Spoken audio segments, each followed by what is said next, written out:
All right, not a good story coming up is the Obama administration and the Environmental Protection Agency moving to create a backdoor energy tax for American businesses far and wide.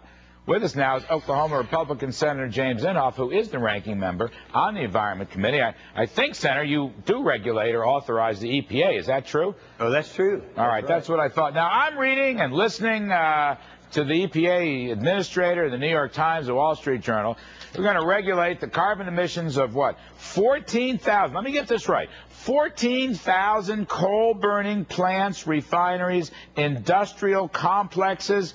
Do they have the authority to do so? And is this like a backdoor cap-and-trade bill? Well, now, Larry, we've talked about this before, but now we've progressed to the point where if there's an endangerment finding, yes, if it's finalized, they say that they're going to regulate anything, and they're using 25,000 tons of CO2 a year. Now, the reason they're approaching it that way is that they know that the Clean Air Act was set up for SOx and NOx for real pollutants, and the threshold there is 250 tons, not 25,000 tons. So they know that there will be regulations, there will be lawsuits, and that they'll be forced to regulate everybody. I mean, when you talk about 250 tons a year, Larry, that's everybody, every mom and pop shop, every school, every nursery, and that's what their intention is to do. Well, Senator, who's authorized this? Because my understanding is this ain't legal, and that the 1990 Clean Air Act was never designed to regulate carbon emissions. No, it wasn't, but if they declare, as they are going to do, that CO2 is a pollutant, like SOx and NOx, then they say they can do it. Now, they can do it, but I have a different feeling about this, Larry. I don't think they really want to do it. I think they want to use this to intimidate Congress to pass something. You saw what was introduced is no longer Boxer Kerry. It's now Kerry Boxer. They're going to try that. It's the same thing.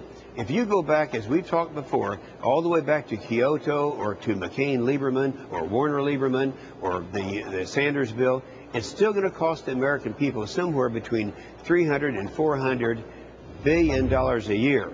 Now, that's what they want to get to, and I don't care how they masquerade it, they're going to try to get there. The reason I don't think they'll try to do it through regulation is because certainly this President Obama, knows that once the American people find out that they're going to pay about $2,000 a year in taxes for something that doesn't do anything, there's going to be an outrage, and they want to be able to say, oh, no, that was Congress that did it. So my feeling is that they're using this for intimidation purposes, and that they're going to try to intimidate Congress. See, I think this is the kind of thing that can drive stocks into the ground, particularly commodity materials and industrial type stocks. I mean, this may be an unheralded story in today's stock market correction. It was front page in the New York Times, big article in the Wall Street Journal, and so forth. So look, if I quote you, $300 to $400 billion cost increase a year, $2,000 per family. Is that what you're talking about with respect to this backdoor tax idea?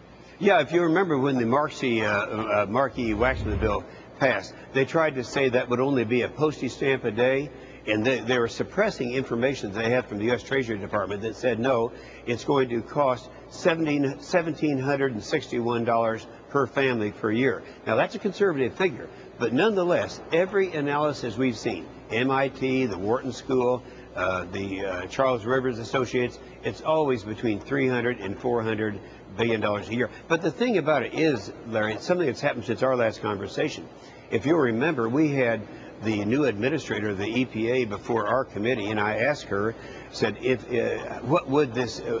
we were to make this happen and start regulating in accordance with the Waxman-Markey bill, how much would it reduce emissions? She said none. And the reason's obvious. We can't do this in a vacuum. If only America does it, that'll chase away our manufacturing jobs to China, other places where they have no emission restrictions. So it would have the effect of increasing, not decreasing, CO2 emissions. Well, okay, but I appreciate that point, but the EPA could fine these companies. It's like a tax. We don't know anything about this. There aren't going to be any trading warrants, or it's not like a carbon tax that might be used to lower the income tax on the other side. In other words, are they just going to go off on their own to do this? Yeah, the honest way to do this, if they want to do this, is just go ahead and have a carbon tax. The reason they don't do it is because they don't want people to know what it is. So cap and trade, they can say, we're going to give credits to our favorite people. It's not going to affect you, but it will. If you had to guess, Senator, last word, will the EPA follow through? I mean, I think Ms. Jackson is talking about enforcing it 2011, so it's over a year. Do you think we're going to see this? No, I don't think we're going to see it. And keep in mind, it's really Carol Browner, but the czar.